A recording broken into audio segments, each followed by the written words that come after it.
형제가족 여러분 안녕하세요. 오늘은 7월 1일 금요일 예수 그리스도의 계보라 라는 제목으로 마태복음 1장 1절부터 17절까지를 묵상하겠습니다. 오늘부터 우리 새로운 달 7월 맞이했고 오늘 2011년을 생각해보면 여러분 상반기를 지나고 이제 하반기로 들어갑니다. 물론 여름을 지나고 9월 정도 돼야 우리 하반기 시작한다고 생각하지만 1년을 전체로 정리해보면 그렇고요. 또 이 여름에 하나님께서 우리에게 무엇을 말씀하신가? 특별히 이제 복음서를 다시 돌아와서 복음의 진수를 우리가 생각해보고 바로 예수님에 대해서 더 구체적으로 알아가고 배워가고 경험하고 예수님과 더 가까이 가는 복을 누리시는 우리 7월, 8월, 9월이 되시기를 주님의 이름으로 축원합니다. 1절 아브라함과 다윗의 자손 예수 그리스도의 계보라.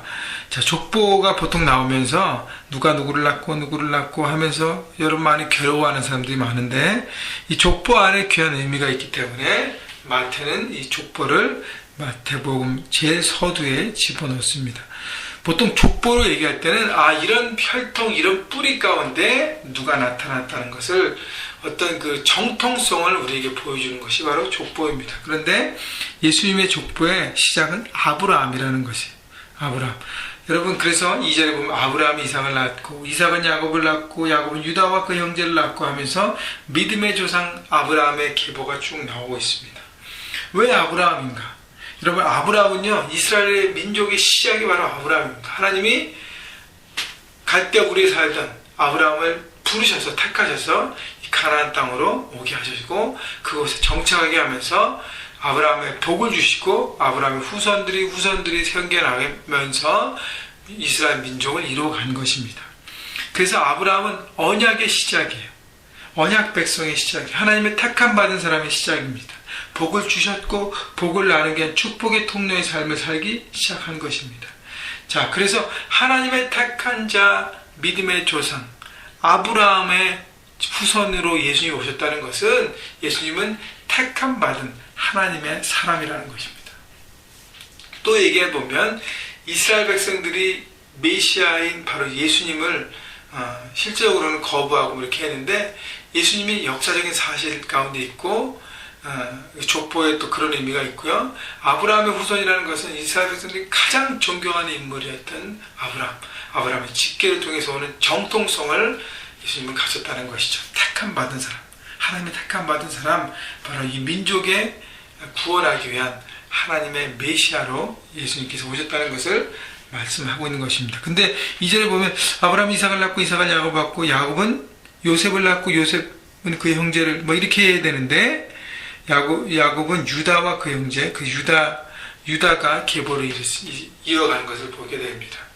우리는 의아할 수 있어요. 요셉이 많은 일들을 했는데 그러나 하나님은 사람의 생각과는 다르게 하나님의 그 뜻을 이루어가는 것을 바라봅니다. 찬양이라는 의미를 가졌던 유다를 통해서 하나님의 일을 이루시죠.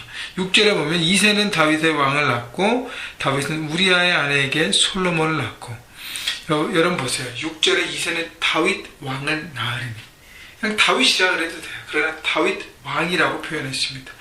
예수님은 이 왕의 계보를 통해서 오셨다는 것이죠. 이스라엘의 가장 대표적인 왕이 바로 다윗이지 않습니까? 예수님은 왕의 후손으로 오신 온 열방을 다스리시고 이스라엘을 다스리시고 먼저는 온 열방을 다스리실 왕으로 오셨다는 것을 보여주는 것입니다. 왕손으로 오셨다는 것이에요. 자, 그래서 왕의 계보를 보여주는 것은 너무너무 중요한 것입니다. 그래서 예수님께서 오심으로 이 세상 나라에 뭐가 시작됐어요? 하나님의 나라가 도래되고 하나님의 나라가 시작됨을 의미합니다. 예수님이 온 땅을 다스리시는 왕으로 등극하시고 그래서 구원을 베푸시고 모든 것을 통치하시는 그 왕으로 우리에게 보여주는 것이죠. 그래서 다윗 왕을 낳으리니 하고 왕이라는 것을 표현한 것입니다. 다윗은 우리아의 아내에게 솔로몬을 낳고 솔로몬은 르호보암은 아비야. 다 왕이에요. 이스라엘 왕들을 얘기합니다. 그 다음에 쭉 내려가서요. 왕의 계보가 쭉 나오고 그래서 히스기야, 요시야를 우리가 볼 수 있고요. 그 다음에 11절 보면 바벨론으로 잡혀갈 때에 요시야는 여고냐와 그의 형제를 낳으리니 그러면서 이제 바벨론 포로로 잡혀가기 전까지 왕의 계보가 나오고요. 12절 바벨론으로 사로잡혀간 후에 여고냐는 스알디엘을 낳고 스알디엘은 스룹바벨을 낳고 하면서 쭉 16절까지 나옵니다. 이제 그러니까 아브라함부터 다윗까지 14대, 다윗부터 바벨론 포로로 잡혀갈 때까지 14대, 바벨론 포로로부터 그 다음에 나머지까지 14대인데요. 그리스도까지. 이 바벨론 포로로 잡혀간 것을 왜 언급했을까요? 자, 바벨론 포로로 잡혀가면서 어떻게 해요? 이스라엘 백성들은 더 이상의 소망이 없었어요. 성전을 잃어버리고 그들이 하나님을, 그러니까 열방에게 복음을 나누고 하나님을 나누는 소명이 있음에도 불구하고 그것보다도 뭐예요? 하나님과 관계를 제대로 하지 않고 자신의 뜻과 의지와 욕심대로 살았기 때문에 하나님을 거부하였습니다.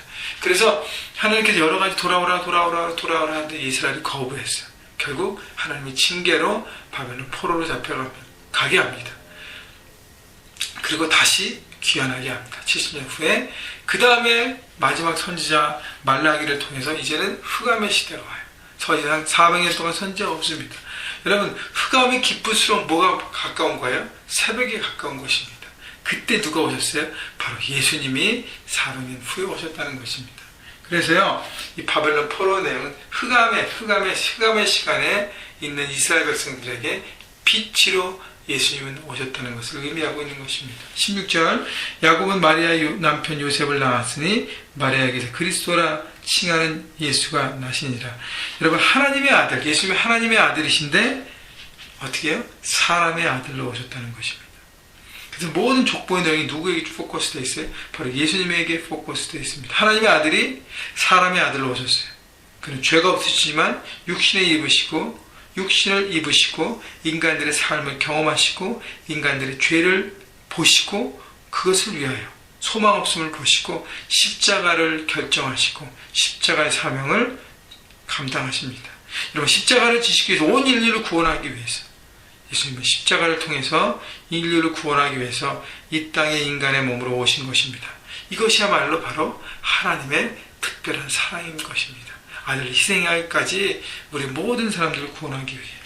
그래서 바로 예수님이 오신 것이 우리에게 뭐가 돼요? 복음, 굿뉴스, 좋은 소식이 듣는 것입니다. 17절, 그런즉 모든 대가 수가 아브라함부터 다윗까지 연례되어 다윗부터 바벨론으로 사로잡혀갈 때까지가 연례되어 바벨론으로 사로잡혀간 후에 그리스도까지 연례되라. 14대. 여러분, 14라는 것은 히브리의 완전한 수 7의 배수.